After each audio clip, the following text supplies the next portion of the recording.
Okay, let's talk about reversing out of a driveway. We have a backup camera, so I'm just going to use this today. But you always want to look in all directions and roll down slow. I'm looking at my backup camera. This is a 2020, so 2021. So I'm looking, and then I turn hand over hand. Now you can do hand to hand, but in slow speed maneuvers, hand to hand is the most efficient. So I'm driving, looking. Whenever you're driving in neighborhood areas, you want to share the road. So you ever wondered about vehicles? They're pulling over for me, so I'm gonna go ahead and go through. It is very cold out here today, so I waved, I'm courteous. Ooh, that's the sheriff. You don't want to mess with them. So it's very cold out here. I'm scanning, I'm looking ahead.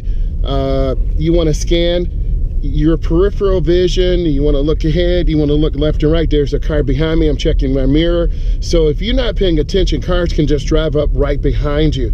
So I'm going to go ahead and make a left turn signals on about a little quarter of a block. So I'm slowing down real easy. I look right, I look left, have a complete stop for 3 seconds, and then I turn hand over hand into the turn, and then I accelerate, and then I turn out hand over hand.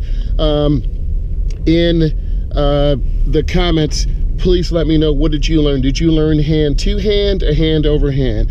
I've learned hand over hand, but I'm open-minded, and there are different pros and cons for each. And I understand about the airbag. Obviously, my hands are at 9 and 3. You can have them at 10 and 2. You do not want to have your hands to the bottom of the wheel. I'm slowing down, I'm making a left turn, my blinkers on. I have a complete stop. I look left, I look right, I look left, and then I look where I want to go. You can see me looking, and I look, and then I turn the wheel, and then I turn out hand over hand. And again, my thumbs are not near the airbag, so I'm maintaining good speed control, driving about 17 miles an hour, 18 miles an hour in a neighborhood area. You have a warning sign up there that tells you this is a dead end. I'm going to make a right turn. Let's see if they even stop.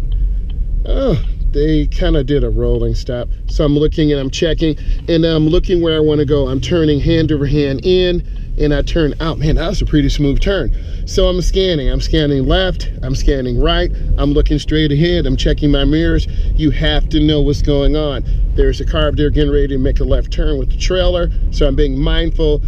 They might have to swing out wide, so I'm coming in smooth and easy. I'm turning on my left turn signal.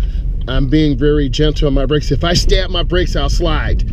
Don't want to do that. So you have to be really easy on your brakes. And this vehicle has less than 500 miles, so it's brand new. So it's got that new car smell. So if you've been in a new car with the new car smell, leave it in the chat and tell me what type of car it is, or truck. So I'm looking left, looking right. I'm going to let them go by. And then I have a huge gap. A gap is a space. I'm turning in the nearest lane. So I'm turning hand over hand into the turn, and then I turn out.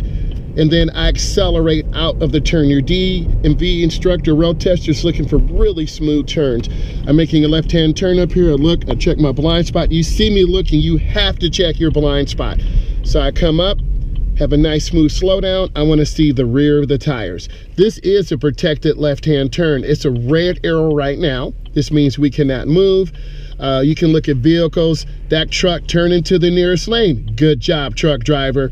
Cars making left turns, they have to turn into the left lane by the double yellow. This is here for a reason, to facilitate smoother traffic. That car turned in the wrong lane, so if you were making a left-hand turn, they would have hit you. So understand and learn from the others. Let's look at this vehicle making a left turn. They turned in the wrong lane.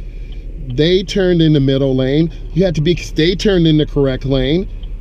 They turned in the wrong lane. You saw that interference fit. That truck basically cut off the white Jeep. So you have to understand this. Learn from others. Be observant.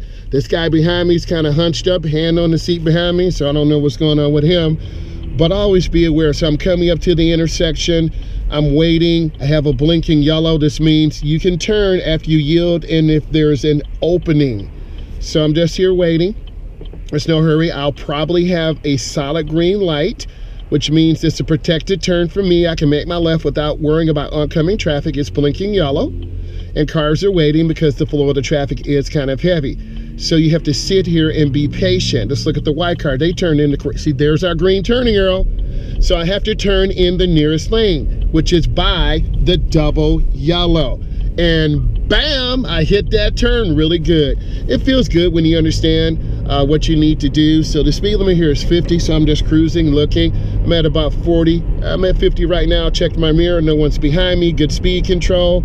I'm just kind of look around. Use your eyes more. A lot of beginning drivers don't use their eyes. You have to be taught, and I'm here trying to teach you.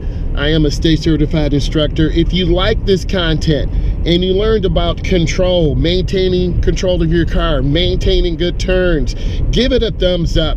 And if you want to subscribe to my channel, it's called Driving with Myles. Thank you. Appreciate you. Have a great 2021.